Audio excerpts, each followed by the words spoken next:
नमः संस्कृताय नमस्कार प्रिय विद्यार्थियों, स्वागत है आपका अपने YouTube चैनल समर्पण संस्कृत क्लासेस पर। आई होप आप सभी स्वस्थ होंगे और अपना अच्छे से अध्ययन कर रहे होंगे। तो जैसा कि आप सभी जानते हैं, हम कर रहे हैं अपने PYQ की सीरीज़। तो PYQ करना हमारे लिए क्यों ज़रूरी हो जाता है, क्योंकि 15 से 20 क्वेश्चन जो है वो आपको एज इट इज़ PYQ से देखने को मिल जाते हैं और आपको ये भी पता लग जाता है कि आपकी तैयारी कितनी हो चुकी है, कितनी नहीं हुई है, कहाँ पर आपकी कमी रह रही है।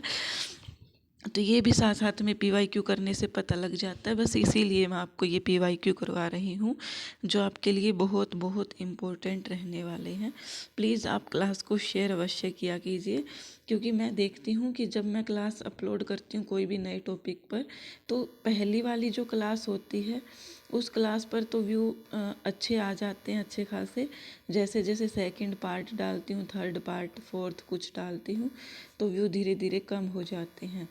तो ऐसा बिल्कुल भी नहीं होना चाहिए, क्योंकि अब एग्ज़ाम बिल्कुल नज़दीक हो चुका है। तो आपको बिल्कुल भी ऐसा नहीं करना है, क्योंकि आप सभी के लिए ही ये सब करवाया जा रहा है। PYQ करने का मेरा यहाँ पर कोई औचित्य नहीं है, आप सभी के लिए इतनी मेहनत की जा रही है। तो प्लीज़ आप थोड़ा सा सपोर्ट कीजिए, क्लास को शेयर किया कीजिए और अगर आप चैनल पर नए हैं तो चैनल को सब्सक्राइब कर लीजिए। तो चलिए शुरू करते हैं। हमारा क्वेश्चन नंबर 91, कर्तृकर्मणोः कृति इति अनेन सूत्रेण का विभक्ति विधीयते। तो यहाँ पर क्या विभक्ति है? यहाँ पर विभक्ति है हमारी षष्ठी विभक्ति। कौन सी विभक्ति है? षष्ठी। अर्थात ये जो सूत्र है ये किस विभक्ति का सूत्र है, ये पूछा गया हमसे। तो ये षष्ठी विभक्ति का सूत्र है। फिर आता है माता भूमि ही पुत्रो अहम पृथिव्याः इयं पंक्ति उद्धृता। तो ये जो है ना, ये जो पंक्ति है बहुत बहुत इम्पोर्टेंट है। ये पंक्ति मतलब जो है UGC नेट का जो हमारा एग्ज़ाम होता है उसमें भी हमें देखने के लिए मिलता है, या जहाँ पर भी सूक्त वगैरह कहीं पर लगे हुए हैं तो ये देखने को मिलती ही मिलती है। हो सकता है कि अब की बार भी एग्ज़ाम में रिपीट हो जाए। तो ये जो सूक्ति है ये कहाँ से ली गई है? ये है अथर्ववेद से। किससे ली गई है? अथर्ववेद से। अब आप बोलोगे कि मैम सूक्त कौन सा है? तो ये सूक्त कौन सा है? ये है पृथ्वी सूक्त। कौन सा सूक्त है? पृथ्वी सूक्त। पृथ्वी सूक्त की संख्या क्या है? 12वां मंडल का पहला सूक्त। क्या है? 12वां मंडल का पहला सूक्त है ये। तो इसी को हम पृथ्वी सूक्त कहते हैं। और ये किस वेद का है? तो ये अथर्ववेद का है। अथर्ववेद में कितने कांड है? 20 कांड है। कितने कांड है? 20 कांड है। तो ये भी ध्यान रखिएगा। बहुत बार बहुत सी पुस्तक देखी है मैंने जिसमें ये सब लिखा ही नहीं मिलता है, तो ये आपको पता होना चाहिए। अथर्ववेद के अंदर 20 कांड है। कितने कांड है? 20 कांड है। चलिए इतना बेसिक बहुत आप सभी के लिए। पृथ्वी सूक्त से है, 12वें मंडल का पहला सूक्त है ये। अथर्ववेद के 12वें मंडल का पहला सूक्त। सुगणेशः इति पदे संधि विधायकम सूत्रम अस्ति। तो यहाँ पर क्या है? संधि विधायक सूत्र कौन सा है? तो ये आप सभी देख ही सकते हैं, गमो स्वाद अची। हमने पढ़ा है अच्छे से। जिन्होंने मेरी क्लास सभी अच्छे से देखी है उनको इन चीज़ों में कोई दिक्कत नहीं आ रही होगी, यह मैं मान करके चल रही हूँ। आप मुझे कमेंट करके भी बताइएगा कि आपको जो है आपका एग्ज़ाम कैसा हो रहा है। आप अपनी तरफ से आंसर कर रहे हो तो क्या आप आंसर कर पा रहे हो या नहीं कर पा रहे हो, कहाँ पर आपकी कमी रह रही है, तो ये आप मुझे कमेंट में बताइएगा। सुगणेश है ये हमारा गमो स्वाद अचि गमुण नित्यम इस सूत्र से सिद्ध हुआ है। ये हमें पता ही है, हमने पढ़ा भी है। संसारे अधुना इत्यत्र संधि सूत्रम अस्ति। यहाँ पर संधि सूत्र कौन सा है? तो यहाँ पर एंग पदांतादति। क्या है? एंग पदांतादति। अब आप बोलोगे कि मैम ये किस संधि का सूत्र है? तो यह है पूर्व रूप संधि का। किसका? पूर्व रूप संधि का। तो यहाँ पर जो है अधुना अवग्रह का चिन्ह हमने देख लिया, और अवग्रह का चिन्ह देखते ही हमें यह अंदाजा हो जाता है कि यहाँ पर कौन सी संधि होगी? पूर्व रूप संधि होगी। तो पूर्व रूप संधि का सूत्र कौन सा है? एंग पदांतादति। फिर है 95 नंबर क्वेश्चन, यम यम पश्यसि तस्य तस्य पुरतः माँ ब्रूहि दीनम वचः। अर्थात यम यम पश्यसि, जिस जिसको देखते हो उसके सामने दीन वचन मत बोलो। भर्तृहरि कविना इयं पंक्ति माध्यमेन कम कथ्यति, कै अत्र कविः भर्तृकेन माध्येन उपदिश्यति। मतलब कि यहाँ पर जो भर्तृहरि है वो कवियों को, मतलब कविना भर्तृहरि कवि जो है इयम पंक्ति अर्थात इस पंक्ति के माध्यम से क्या कहना चाहते हैं, किस उद्देश्य से, किसको उपदेश दे रहे हैं। तो यहाँ पर आपको सभी को पता है क्या हो जाएगा। यहाँ पर सही ऑप्शन हमारा ऑप्शन नंबर 4 तक माध्यमेन।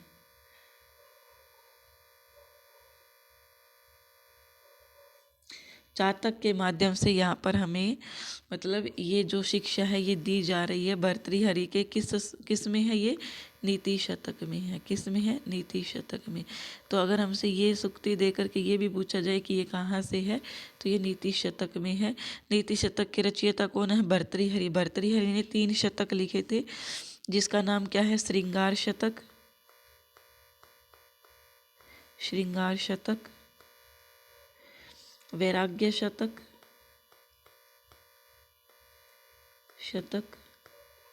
और नीति शतक। तो 1, 2 और ये तीसरा नीति शतक। अब इनको शतक त्रयी नाम से भी जाना जाता है, ये भी ध्यान रखिएगा। हमसे ये प्रश्न पूछा जा सकता है, जैसे लघु त्रयी होता है, बृहत त्रयी होता है, तो शतक त्रयी में किस किस की गणना की जाती है, तो वही यही आते हैं हमारे भर्तृहरि के तीनों शतक, श्रृंगार शतक, वैराग्य शतक और नीति शतक। एक और शतक है जो प्रसिद्ध है, पूछ लिया जाता है, जिसका नाम है अमरू शतक। अमरू शतक ये किसकी रचना है, तो ये अमरू कवि की ही रचना है। किसकी है, अमरू कवि की। तो ये भी आप ध्यान रखिएगा, कभी कभी ऐसा आ जाता है कि अमरू शतक किसकी रचना है, तो अमरू कवि की है। चलिए, यहाँ पर चातक के माध्यम से कवि हमें उपदेश देना चाहते हैं, ये हमें पता लग गया।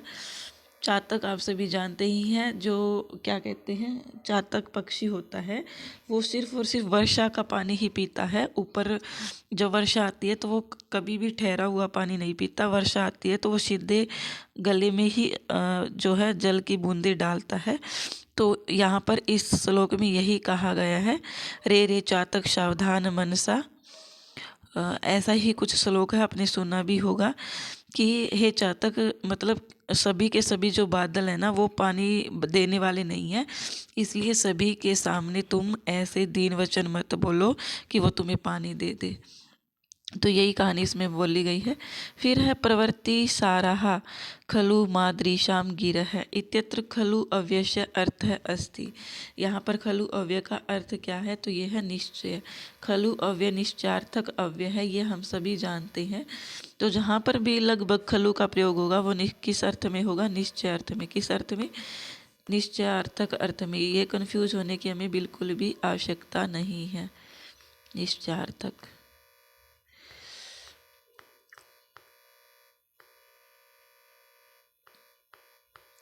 उदेति पूर्वम कुसुमम ततः फलम उपयुक्त चरणे छंदसः नाम अस्ति। तो यहाँ पर पहले हम अक्षर गिन लेते हैं अपने, हम अपनी आदत को छोड़ेंगे नहीं। 1, 2, 3, 4, 5, 6, 7, 8, 9, 10, 11, 12 अक्षर है इसके अंदर। तो हमने पढ़ा था कि भुजंग का वंश द्रुत चलता है, मीन्स कि यहाँ पर जो है वंशस्थ छंद में क्या है, वंशस्थ छंद में भी 12 अक्षर है और द्रुत विलंबित में भी 12 अक्षर है। क्या है, 12 अक्षर है। तो यहाँ पर हमारा सही ऑप्शन कौन सा हो जाएगा, वो हमारा हो जाएगा 97 का ऑप्शन नंबर 3। यहाँ पर वंशस्थ छंद है। ये वंशस्थ छंद क्यों हुआ है ये मैं आपको यहाँ पर नहीं बताऊंगी। अगर आपने छंद की क्लास नहीं देखी है तो जाकर के छंद की क्लास देखिए, क्योंकि सिर्फ छंद एक ही नहीं है, बहुत सारे हैं जो हमें करने हैं। तो यहाँ पर बताने का उनका कोई औचित्य नहीं है।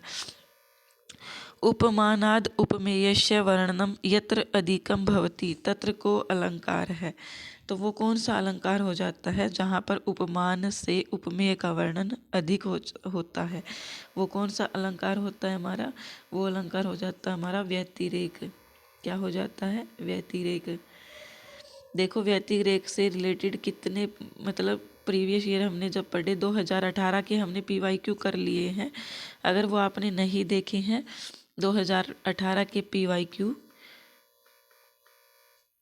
तो वो आप चैनल पर जा कर के देख लीजिए या फिर मैं डिस्क्रिप्शन में लिंक डाल दूंगी तो वहाँ पर देख लीजिएगा। अब हम 2019 का कर रहे हैं, आपने थंबनेल देख ही लिया होगा। तो यहाँ पर व्यतिरेक अलंकार है।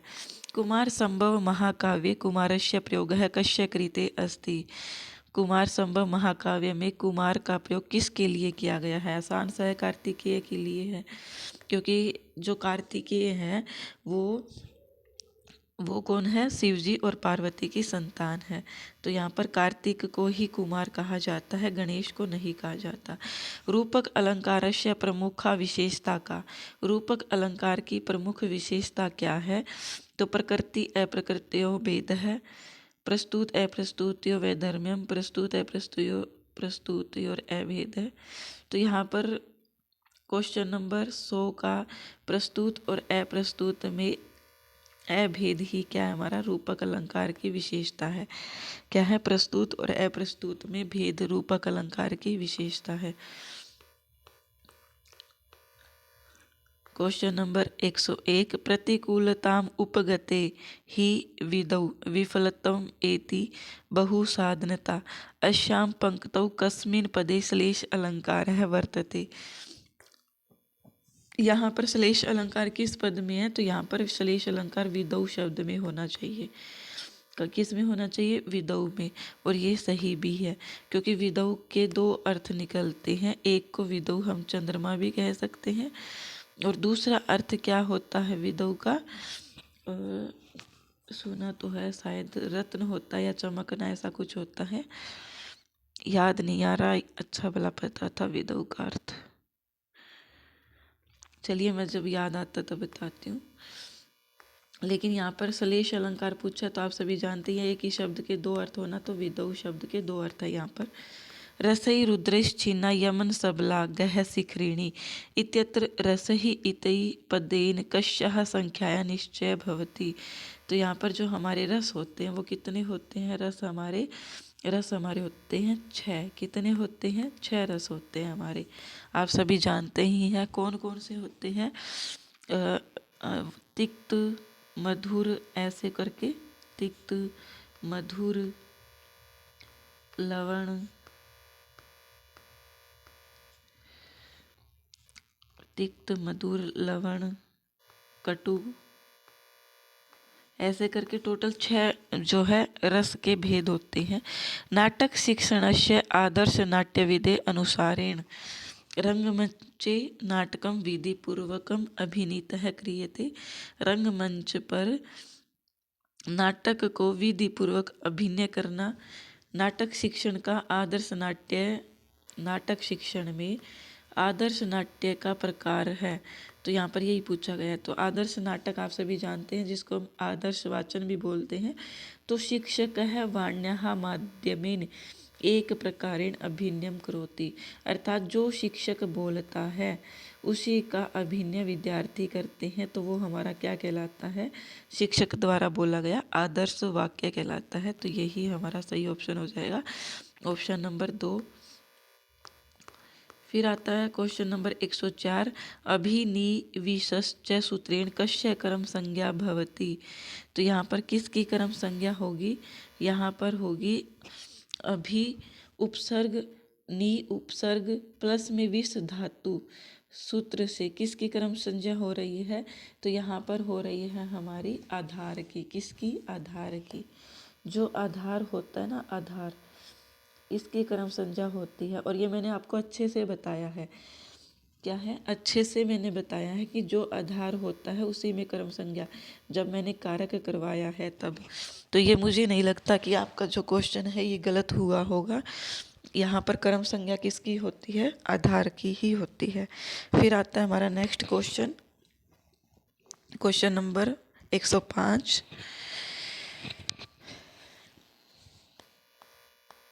एषु ध्वनि विरोधी मतम अस्ति। इनमें से ध्वनि विरोधी मत कौन से हैं? तो ये सभी क्या है? 105 नंबर क्वेश्चन। ये सभी के सभी क्या है? ध्वनि विरोधी है। आपने ध्वन्यालोक पढ़ी होगी।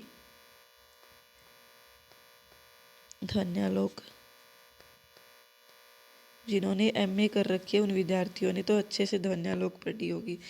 तो उसके अंदर और टीजीटी वाले विद्यार्थियों को इस चीज़ की चिंता ही नहीं करनी है, क्योंकि टीजीटी के विद्यार्थियों को ये वाला क्वेश्चन इतना डीपली नहीं पूछा जाएगा, क्योंकि उनके सिलेबस में ध्वन्यालोक लगी ही नहीं हुई है। तो आपको चिंता नहीं करनी है, सिर्फ जान लीजिए, आपको समझना ही है, आप सभी जानते ही हैं, क्योंकि यहाँ पर बहुत सारे टॉपिक ऐसे हैं जो हमें टीजीटी और पीजीटी में सेम लगे हुए हैं।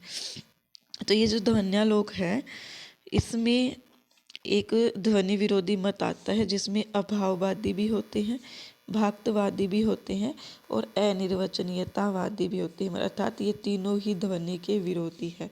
ध्वन्यालोक किसकी रचना है? आनंद वर्धन की है। किसकी है? आनंद वर्धन आचार्य की है। आनंद वर्धन कश्मीर के कवि है। क्या है? कश्मीर के कवि है। और ये जो ध्वन्यालोक है, इसमें कितने क्या है? 4 उद्योत हैं। कितने उद्योत है? 4 उद्योत। तो ये प्रश्न भी हमसे पूछा जा सकता है कि ध्वन्यालोक किस में विभाजित है? तो ये उद्योत में है। जैसे हमारी काव्य प्रकाश किस में विभाजित होती है? प्रकाश में। इसी प्रकार साहित्य दर्पण परिच्छेद में है, इसी प्रकार से ध्वन्यालोक किसमें है? उद्योत में। चलिए, आप समझ गए होंगे ध्वन्यालोक का इतना इंट्रोडक्शन काफ़ी है। प्रेजते इति पदम केन सूत्रेण सिद्ध्यति। बहुत आसान है, एंगी पर रूपम से। हमने जब एंगी पर रूपम सूत्र पढ़ा था तो हमने ये पढ़ा था कि ये पररूप संधि है और पररूप संधि का सूत्र है एंगी पर रूपम। तो उसमें मैंने यही एग्जाम्पल आपको करवाया था, अगर आपको याद है तो। प्र प्लस एजते, और यहाँ पर रूप संधि हो गई है, मीन्स कि यहाँ पर ए जो है वो यहाँ पर बन गया है, तो पर रूप हो जाना, इसी को कहते हैं, यहाँ पर प्रेजते बनता है। संस्कृत महाकाव्य कारेषु आतपत्र विरुद्धेन कह भूषित है। आतपत्र विरुद्धेन कह भूषित है, तो ये पूछा गया है। ये हमसे क्या है? आतपत्र किसकी उपाधि है? तो ये हमारी भारवी जी की। किसकी उपाधि है? भारवी जी की उपाधि है।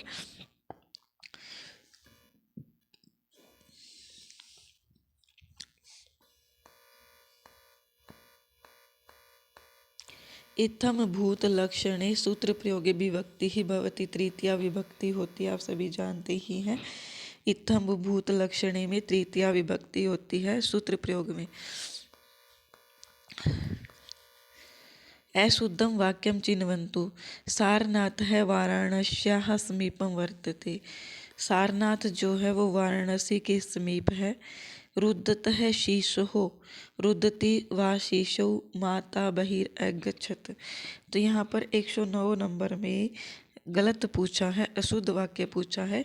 तो ये दोनों हमारे ठीक है। सारनाथ वाराणसी के समीप है। रुदतः शीशो, रुदति वा शीशो माता बहिरगच्छत्, ये भी ठीक है। पित्रा मम पूज्य है, अहम पित्रा पूज्येयम, तो ये सही वाक्य नहीं है। तो हमारा सही ऑप्शन अशुद्ध है, तो अशुद्ध यही है, तो ऑप्शन नंबर 3 सही हो जाएगा अकॉर्डिंग टू क्वेश्चन। और ये बिल्कुल सही है। जब भी किसी के अंदर यतश्च निर्धारण, आपने सूत्र पढ़ा होगा कि जब भी बहुत से लोगों में हमें क्या करना होता है, क्या कहते हैं, छांटना होता है कि कौन श्रेष्ठ है, कौन क्या है, तो उसमें हम क्या करते हैं, षष्ठी और सप्तमी विभक्ति लगाते हैं। तो ये षष्ठी विभक्ति और सप्तमी विभक्ति दोनों सही है। भवान मयि न प्रत्येति इत्यस्मिन् वाक्ये प्रत्येति शब्दस्य को अभिप्राय। यहाँ पर प्रत्येति शब्द का अभिप्राय क्या है, ये पूछा है। तो यहाँ पर 110 नंबर क्वेश्चन है, जिसमें क्या है? भवान, भवान अर्थात आप, मई मुझ पर, न प्रत्येति, प्रत्येति होता है विश्वास, कि आपको मुझ पर विश्वास नहीं है क्या? ऐसा है इस सूक्ति का या श्लोक का अर्थ है। तो यहाँ पर इसका अर्थ हो जाएगा विश्वास है। अभव अभवन्व वस्तु संबंधः उपमा परिकल्पकः एतद् कस्य अलंकारस्य लक्षणम, ये किस अलंकार का लक्षण है। तो ये हमारा हो जाएगा ऑप्शन नंबर 1 सही, निदर्शना अलंकार का उदाहरण है। किसका? निदर्शना अलंकार का। अर्थात ऐसी कोई वस्तु से कल्पना कर देना जैसे कोई वस्तु है ही नहीं। जैसे मान लीजिए कवि ने किया था, कवः सूर्य प्रभवो कवः च अल्पविश्या मम मति, ऐसा कुछ आपने एक रघुवंशम का श्लोक पढ़ा था। तो उसमें लिखा था कि मैं कागज की नौका से सागर को पार करने की कोशिश कर रहा हूँ। तो आप सभी जानते ही हैं कि कागज की नौका से ऐसा कुछ नहीं किया जा सकता है कि आप कागज की नौका पर बैठ करके सागर को पार कर ले। तो ऐसे ही कुछ एग्जाम्पल अगर देखने को मिले तो उसमें कौन सा अलंकार होता है? निदर्शना अलंकार होता है। धर्मो रक्षति रक्षित है, इयं पंक्ति कुत्र अस्ति, यह जो पंक्ति है ये कहाँ पर मिलेगी? ये मिलेगी हमें मनुस्मृति में। धर्म से रिलेटेड जो भी आपको शब्द देखने को मिले तो बेहिचक आप मनुस्मृति टिक कर दीजिएगा। न कर्म लिप्यते नरे इत्यत्र कीदृशस्य कर्मणः वर्णनम वर्तते। तो यहाँ पर किस कर्म का वर्णन किया गया है? आसक्त कर्म का। किस कर्म का? अनासक्त कर्म का, सॉरी। न कर्म लिप्यते नरे, कि मनुष्यों को कर्मों में लिप्त नहीं होना चाहिए। यहाँ पर किस प्रकार के कर्मों का वर्णन है? अनासक्त कर्मों का। तो ये आप ध्यान रखिए, आसक्त नहीं होगा, मैंने भी गलती कर दी, आसक्त नहीं होगा, अनासक्त होगा। क्या होगा? अनासक्त। ध्यान रखिएगा, आगे भी एग्जाम में पूछा जा सकता है। अभिज्ञान शाकुंतले शकुंतला परित्यागानंतरम कुत्र न्यवसत। तो ये आप सभी जानते ही हैं, कहाँ पर रही है शकुंतला? शकुंतला जो है वो मारीच के आश्रम में रही है। कहाँ पर? मारीच के आश्रम में। मारीच ऋषि का आश्रम कहाँ पर था? हेमकूट पर्वत पे। कहाँ पर था? हेमकूट पर्वत पर। तो ये क्वेश्चन भी आपको देखने को मिल सकता है कि मारीच ऋषि का आश्रम कहाँ पर था? हेमकूट पर्वत पर। यहीं पर शकुंतला ने, मारीच ऋषि के आश्रम में ही शकुंतला ने जो है सर्वदमन को जन्म दिया था। और उसके बाद जब इंद्र के शत्रु, मतलब जब राजा दुष्यंत इंद्र के पास जा कर के आकाश मार्ग से वापस आते हैं तो वो यहीं पर आते हैं मारीच आश्रम में, और फिर से इनका पुनर्मिलन हो जाता है जो सप्तम अंक में वर्णित है। तो ये भी आप थोड़ा सा ध्यान रखिएगा। मेघदूत काव्य प्रयुक्तस्य छंदसः नाम वर्तते। मेघदूत सबको पता है, किसको नहीं पता? मेघदूत में मंदाक्रांता छंद का वर्णन है। किस छंद का है? मंदाक्रांता। मैं से मेघदूत, मैं से मंदाक्रांता, ऐसे याद रख सकते हो। प्रतिपादम 21 वर्णात्मकम कीम छंद है। प्रत्येक पाद में 21 वर्णात्मकम छंद कौन सा है? तो आप सभी जानते ही हैं, हमारा जो है शृगधरा छंद में कितने अक्षर है? 21। कितने हैं? 21। आप सभी ने पढ़ा भी होगा, मैंने कल भी बताया था कि मृबनैर्याणाम त्रिमुनि यतियुताम शृगधरा कीर्तितेयम। अर्थात त्रिमुनि मतलब एक मुनि में 7 होते हैं, तो 3 मुनि अर्थात 21। तो शृगधरा हमारा सही ऑप्शन हो जाएगा। सह विद्यालयम् आगत्य ग्रंथम पठित्वा तंडुलान ओदनम पच्यति इत्यस्मिन् वाक्ये अकथितम कर्म अस्ति। यहाँ पर क्या कहा गया है कि सह, वह विद्यालय से आकर के ग्रंथ को पढ़ता है, पढ़कर, विद्यालय से आकर ग्रंथ पढ़कर तंडुलान ओदनम पचती। तंडुलान ओदनम, तंडुलान अर्थात चावलों से, ओदनम चावल को पकाता है, पचती पकाता है। तो यहाँ पर जो है अकथितम कर्म हमसे पूछा गया है। क्या पूछा गया है? अकथितम कर्म। तो यहाँ पर अकथितम कर्म हमारा कौन सा हो जाएगा? यहाँ पर अकथितम कर्म हमारा हो जाएगा ओदनम। क्यों हो जाएगा ओदनम? क्योंकि हम सभी ने पढ़ रखा है, सॉरी तंडुलान होगा यहाँ पर। क्या हो जाएगा हमारा? तंडुलान सही हो जाएगा। अर्थात एकथितम कर्म यहाँ पर क्या है, तंडुलान है। क्या है, तंडुलान। एकथितम अर्थात पच्चति, पच धातु आप सभी जानते हैं कि 16 धातुओं में आती है। तो आपको अगर एकथित कर्म छांटना हो तो आप 16 धातु को देख लीजिए। तो यहाँ पर पच्चति धातु क्या है, 16 धातुओं में गिनी जाती है। देखो, द्रुह, याच, पच, दंड, ब्रू, ची। तो यहाँ पर पच हमारी तीसरे नंबर पर ही आ जाती है। तो इस प्रकार से हम इसका पहचान कर सकते हैं। क्वेश्चन नंबर 118, सुकनाशो उपदेश अनुसारेण लक्ष्मी ही सरस्वती परिगृहीतम जन्म कस्मात न अलिंगति। तो यहाँ पर किसको न आलिंगन, आलिंगन किसका नहीं करती है, लक्ष्मी जो है वो 118 का ईर्ष्या कारणात, किसके कारण, ईर्ष्या के कारण। यहाँ पर ये सही ऑप्शन हो जाएगा हमारा। सुकनाशो उपदेश के अनुसार लक्ष्मी सरस्वती परिगृहीतम जन्म कस्मात, कस्मात अर्थात किस लिए न आलिंगित, आलिंगन नहीं करती है। तो ईर्ष्या के कारण आलिंगन नहीं करती है। महाभारते, और यहाँ पर इसका अर्थ पता है क्या है, बहुत बहुत गूढ़ अर्थ है इसका, कि जिसके पास सरस्वती है ना, सरस्वती मीन्स कि जिसके पास ज्ञान है, जिसके पास बुद्धि है, उसका जो है लक्ष्मी क्या करती है, ईर्ष्या के कारण। अर्थात अगर किसी के पास नॉलेज है, किसी के पास ज्ञान है, जैसे आपने देखा होगा पहले बहुत से विद्वान होते थे, जो गुरु होते थे, वो भिक्षा मांग करके ही अपना जीवन चलाते थे। क्या करते थे, भिक्षा मांग करके ही अपना जीवन यापन करते थे। उनके पास कोई ऐसा नहीं होता था कि वो जैसे राजा लोग होते हैं, उनके पास इतनी बुद्धि नहीं होती थी, फिर भी वो पूरी जो है प्रजा पर राज करते थे। लेकिन जो विद्वान लोग होते थे, जिनके पास अच्छा ज्ञान होता था, वो उनके क्या है, राजाओं के कोई मुनि या फिर कोई पुरोहित बन करके रह जाते थे।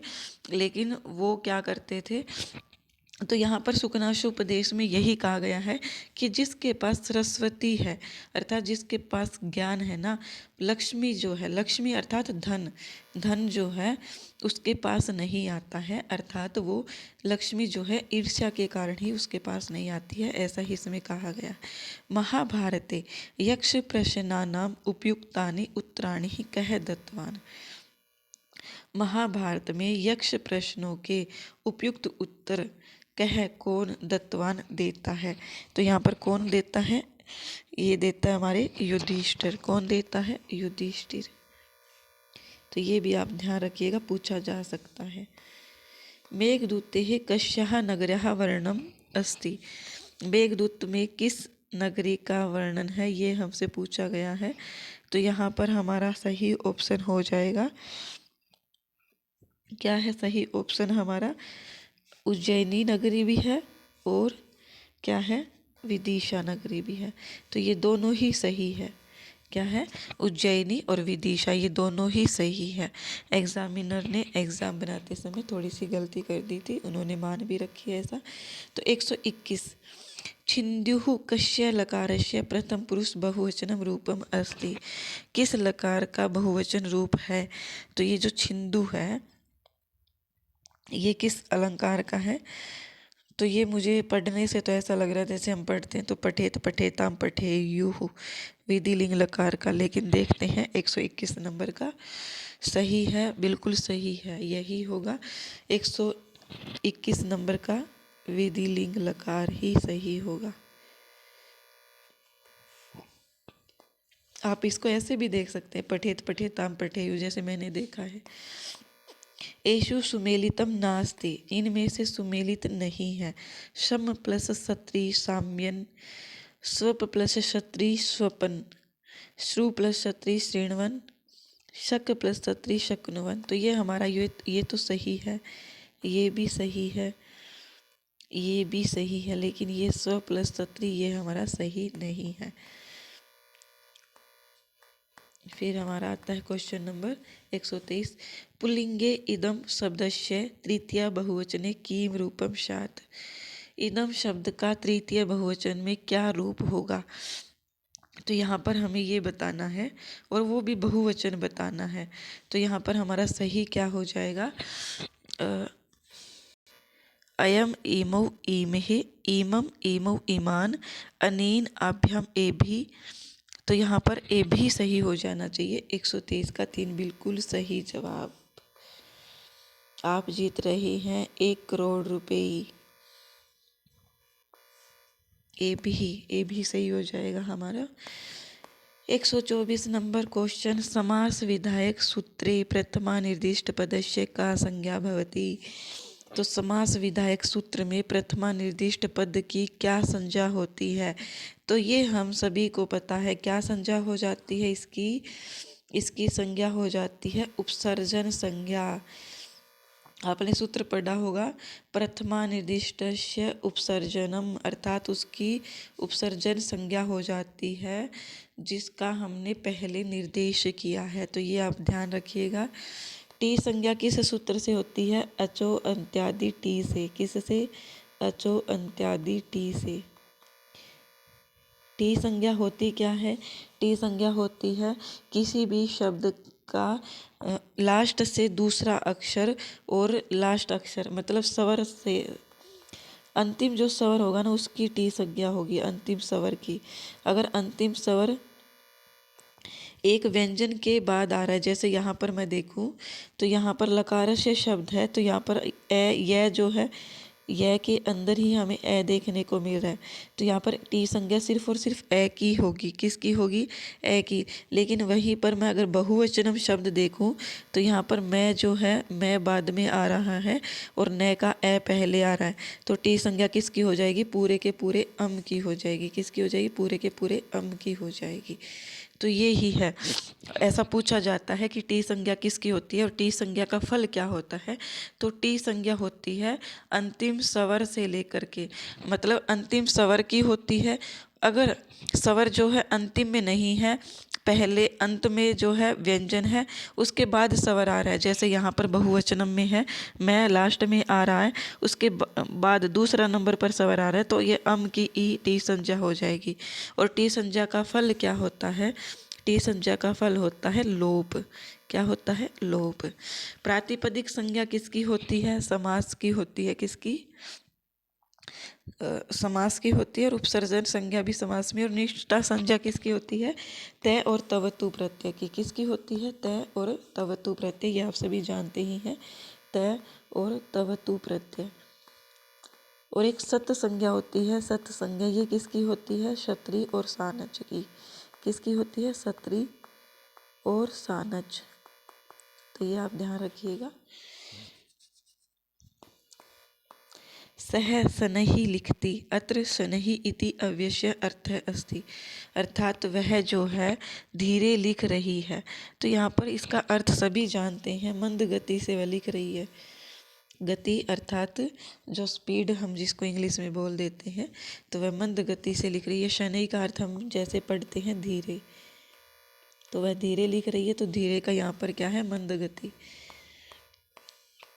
अनाघ्रातम पुष्पम किशलयम लूनम कररूहै अनाविदम रत्नम मधु नव मन अस्वादित रसम अखंडम पुण्यानाम फलम इव च तद्रूपम अनघम न जाने भोक्तारम कम इह समुपस्थाप्यति विधि। सबसे पहले तो हमें ये पता होना चाहिए ये श्लोक किसने बोला है, किसके लिए बोला है? दुष्यंत ने बोला है। किसके लिए बोला है? शकुंतला के लिए। किसके लिए? शकुंतला के लिए। और किस में बोला है? तो ये दुष्यंत शकुंतला कहाँ पर है ये आप सभी जानते ही हैं, अभिज्ञान शाकुंतलम में। अभिज्ञान शाकुंतलम में कितने अंक है? 7 अंक है। कौन कौन से हैं? तो ये मैं आपको नहीं बताऊंगी कौन कौन से हैं, क्योंकि ये हम जब जानेंगे जब क्वेश्चन में अभिज्ञान शाकुंतलम के 7 अंक के बारे में कुछ पूछा हुआ होगा। तो यहाँ पर हमारा छंद कौन सा हो जाता है, सिर्फ हमें ये जानना है। तो ये हो जाएगा हमारा शिखरिणी। क्या हो जाएगा? शिखरिणी। अक्षर को गिनिए और छंद का उत्तर दीजिए। छंद बिल्कुल आसान है। अलंकार में फिर भी आपको थोड़ा बहुत कन्फ्यूजन रह सकता है, लेकिन छंद पढ़ने के बाद मुझे नहीं लगता किसी को कन्फ्यूजन होगा, क्योंकि अलंकार ऐसा होता है कि हमें जो है श्लोक का अर्थ ही समझ में नहीं आता, लेकिन छंद में तो हमें अर्थ समझने की ज़रूरत ही नहीं है। इसलिए छंद बहुत आसान है। छंद से रिलेटेड आप सभी ने देख लिया होगा, इसी एग्ज़ाम के अंदर 4 से 5 प्रश्न आ गए हैं। इसलिए आप सभी से रिक्वेस्ट है कि अगर आप नए हैं चैनल पर और छंद की क्लास नहीं देखी है तो छंद की क्लास देख लीजिए। अभी तक आधा पेपर भी नहीं आया और कम से कम 4 से 5 क्वेश्चन छंद से रिलेटेड आ चुके हैं। कहीं लक्षण पूछा गया है, कहीं संख्या पूछी गई है, कहीं श्लोक दे करके पूछा गया। सवर्ण संज्ञा किसकी होती है? किसकी होती है? तुल्याश्य प्रयत्न की। किसकी होती है? तुल्याश्य प्रयत्न की।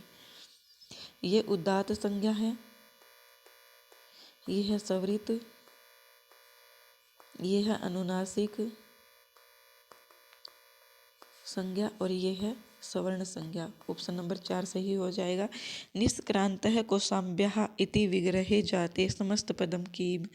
यहाँ पर क्या हो जाएगा? निष्कौशाम्बी। क्या हो जाएगा? निष्कौशाम्बी।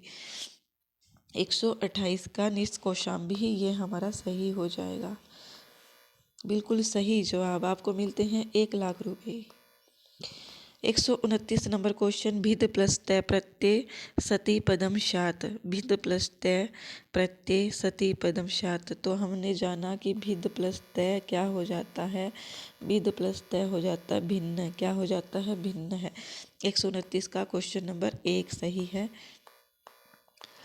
मानुषीषु कथम वा शात अस्य रूपस्य संभव है न प्रभा तरलम। ये देखो, ये भी कहाँ की है? अभिज्ञान शाकुंतलम की सूक्ति है। किसने बोली है? दुष्यंत ने बोली है। किसके लिए बोली है? ये बोली है किसके लिए? शकुंतला के लिए, कि मनुष्यों के रूप में ऐसी सुंदरता कहाँ पर है। मतलब कि जो मनुष्य लोग हैं उनमें तो ऐसी सुंदरता देखने को नहीं मिलती, यह तो जरूर ही कोई ना कोई अप्सरा है, ऐसा इसमें बोला गया है। तो ये किसने की है?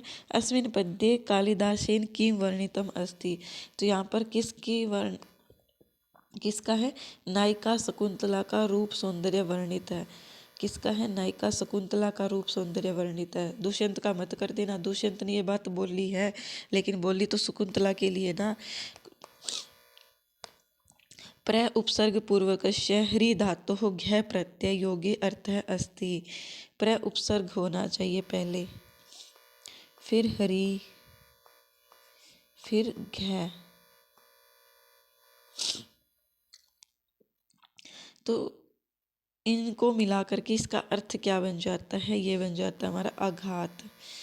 ह्री को घा आदेश हो जाता है तो ये आघात बन जाता है। अरे राम, कहाँ गया?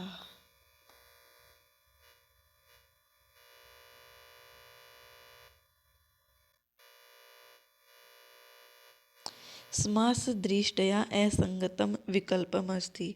समास की दृष्टि से असंगत विकल्प कौन सा है? तो ये हमारा है पंचगवम। क्या है? पंचगम। पंचानाम गवानाम समाहारः है। चतुर्णाम युगानाम समाहारः, चतुर्युगम ठीक है। त्रयाणाम लोकानाम समाहारः, त्रिलोकी ठीक है। पंचानाम मूलानाम समाहारः, ये भी ठीक है।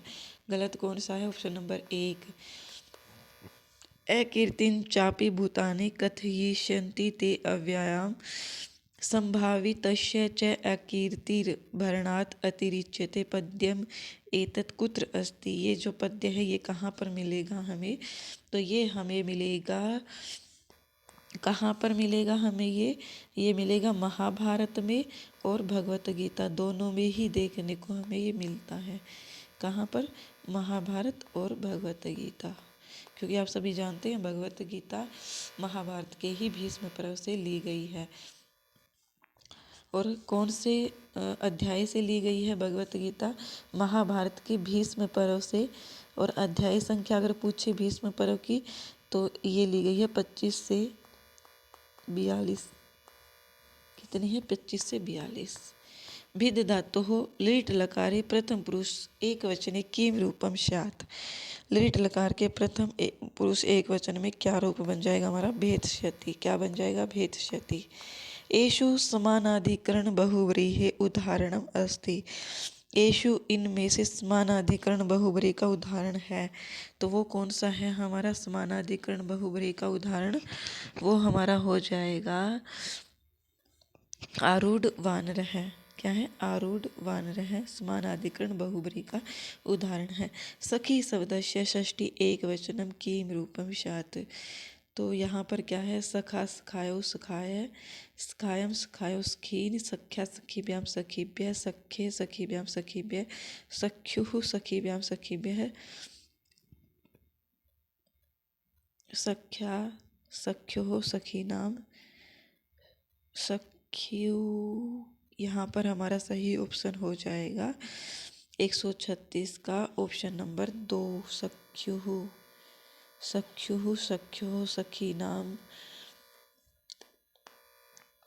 व्रजन्ति ते मूढ़दीः प्राभवं भवन्ति मायावीषु ये न मायिन। एषा सुक्ति कुत्र वर्तते। ये सुक्ति कल भी आई थी। कहाँ पर है ये सुक्ति? किराता अर्जुनियम में है। कहाँ पर है? किराता अर्जुनियम में। 2018 के एग्ज़ाम में भी यही हमें देखने को मिली थी। वाक् च तवक चैत्यत्र समस्त पदम भवति। क्या है? वाक च त्वक च। तो यहाँ पर समस्त पद हमारा क्या हो जाएगा? समस्त पद हो जाएगा हमारा वाक त्वचम। क्या हो जाएगा? वाक त्वचम। पंचविश ब्राह्मणम सामवेद। क्या है? पंचविश ब्राह्मणम सामवेद सही है। पंचविश भी है, षड्विश भी है। गोपथ ब्राह्मण अथर्ववेद, कौशितकी ब्राह्मण यजुर्वेद, ऐत्रेय ब्राह्मण ऋग्वेद। मुझे तो ये सभी सही लग रहे हैं। तो यहाँ पर जो है गलत क्या है? कौशितकी ब्राह्मण यजुर्वेद का नहीं है। क्या नहीं है? कौशितकी ब्राह्मण यजुर्वेद का नहीं है। पंचविश ब्राह्मण सामवेद का है, गोपथ ब्राह्मण सामवेद अथर्ववेद का है, ऐत्रेय ब्राह्मण ऋग्वेद का है, लेकिन कौशितकी ब्राह्मण यजुर्वेद का नहीं है। विमल कमल से भोजन पकवाता है इत्यस्य वाक्यस्य संस्कृत अनुवादो विद्यते। विमलः कमलात् भोजनम पाच्यति। क्या है? पाच्यति। विमलः कमलाय भोजनम पाच्यति, विमलः कमलेन भोजनम पाच्यति। तो यहाँ पर क्या सही हो जाएगा हमारा? Option number 3, विमलः कमलेन भोजनम पाच्यति। कमल से भोजन पकवाता है। एषु एकादेश है संधि नास्ति। इनमें से एक आदेश संधि नहीं है। तो इनमें से कौन सी एक आदेश संधि नहीं है? तो पररूपम हमने पढ़ा है कि पररूप एकादेश हो जाती है। क्या हो जाती है? पररूप एकादेश।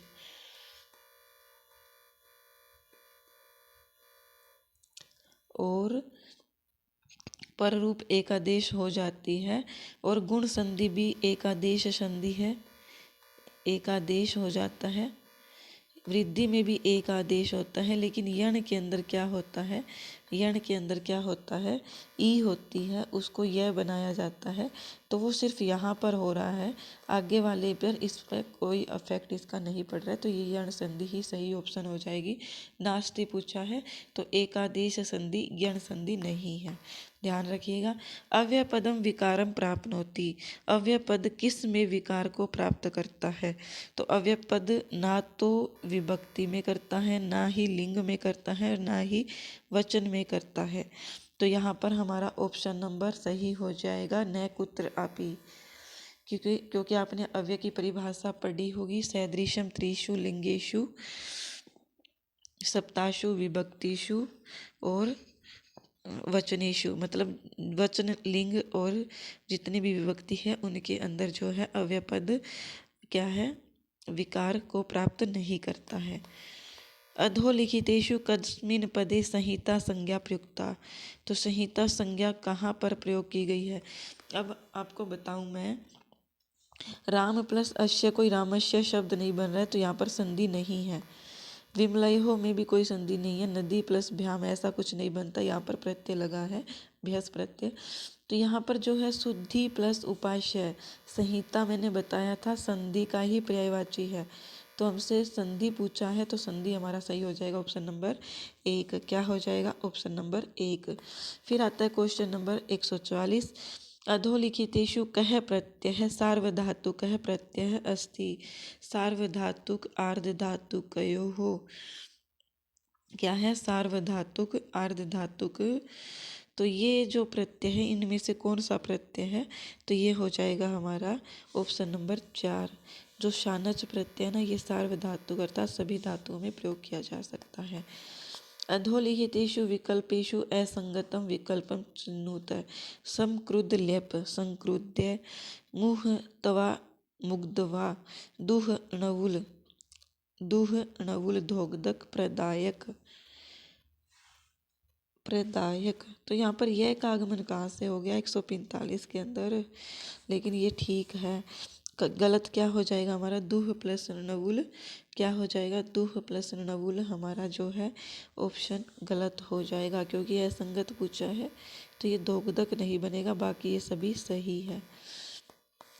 पूरा कवीनाम गणना प्रसंगे कनिष्ठिका अधिष्ठिता अद्यापि तत्तुल्य कवेर्भावात् अनामिका सार्थवती बहुव रिक्त स्थानस्य पूर्तिम करोतु। तो यहाँ पर पूरा कवीनाम तो ये किसके लिए कहा गया है, ये 146 का ये कहा गया है हमारे कालिदास के लिए। कनिष्ठिका अधिष्ठित है कालिदास है,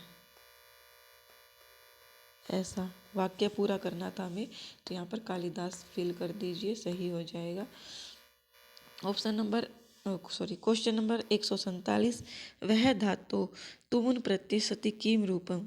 वह के साथ अगर हम तुमुन लगा देते हैं तो वो हमारा क्या बन जाएगा, वो हमारा बन जाएगा वोडुम। क्या बन जाएगा, वोडुम बन जाएगा। ये आप ध्यान रखिएगा, है को ढ आदेश हो जाएगा। क्या हो जाएगा, है को ढ आदेश हो जाएगा। तो यहाँ पर सही ऑप्शन हो जाएगा हमारा वोडुम।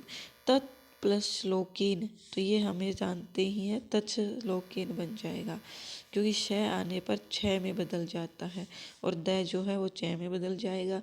तो ये हमारा 148 का ऑप्शन नंबर 1 सही हो जाएगा। हा हा देवी स्फुटति हृदयं संसृते देहबन्धः शून्यमन्ये जगद विरत ज्वालमन्तर्ज्वलामि इत्यस्मिन् श्लोके कस्य रसस्य परिपाकः दृश्यते। तो यहाँ पर किस रस का परिपाक है, यहाँ पर आप सभी देख सकते हैं करुण रस का परिपाक है, क्योंकि हा देवी स्फुटति हृदयम आप सभी पढ़ते ही पता लगा सकते हैं। एतेषु कस्मिन् विकल्पे अलुक तत्पुरुष समासो नास्ति। तो यहाँ पर सरसीजम में तो अलुक तत्पुरुष है, युधिष्ठिर में भी है, खेचर में भी है, निश्च प्रचम में नहीं है। तो ये हमारा सही ऑप्शन हो जाएगा। नास्ति पूछा है तो ऑप्शन नंबर 2 हमारा सही हो जाएगा। बाकी सभी में क्या है, अलुक तत्पुरुष। अलुक तत्पुरुष होता क्या है, जिसमें विभक्तियाँ एज इट इज रह जाती है, जैसा विग्रह में था वैसा ही विभक्तियाँ एज इट इज रख दी जाती है। जैसे युधिष्ठिर का अगर हम विग्रह करें तो युद्धि ही स्थिर है, ये विग्रह है। अगर समस्त पद बनाए तो युधिष्ठिर है, तो सेम बन रहा है, कोई भी जो विभक्ति है वो लुप्त नहीं हो रही है। इसी को हम अलुक समास कहते हैं, तत्पुरुष समास कहते हैं। तो आई होप आपको ये क्लास अच्छी लगी होगी। कमेंट में बताइएगा क्लास पसंद आई कि नहीं आई, आपके कितने क्वेश्चन ठीक हो रहे हैं। तो चलिए क्लास को शेयर करना मत भूलिएगा। धन्यवाद। शुभ रात्रि। वैसे शुभ रात्रि है नहीं आप सभी के लिए, पर मेरे लिए है, क्योंकि मैं नाइट में रिकॉर्ड कर रही हूँ। और टाइम बताऊँ क्या हो गया, टाइम देखो 10:44 हो चुके हैं रात के। चलिए आप सभी के लिए इतनी मेहनत तो बनती है। धन्यवाद, बने रहे हमारे साथ इसी प्रकार से।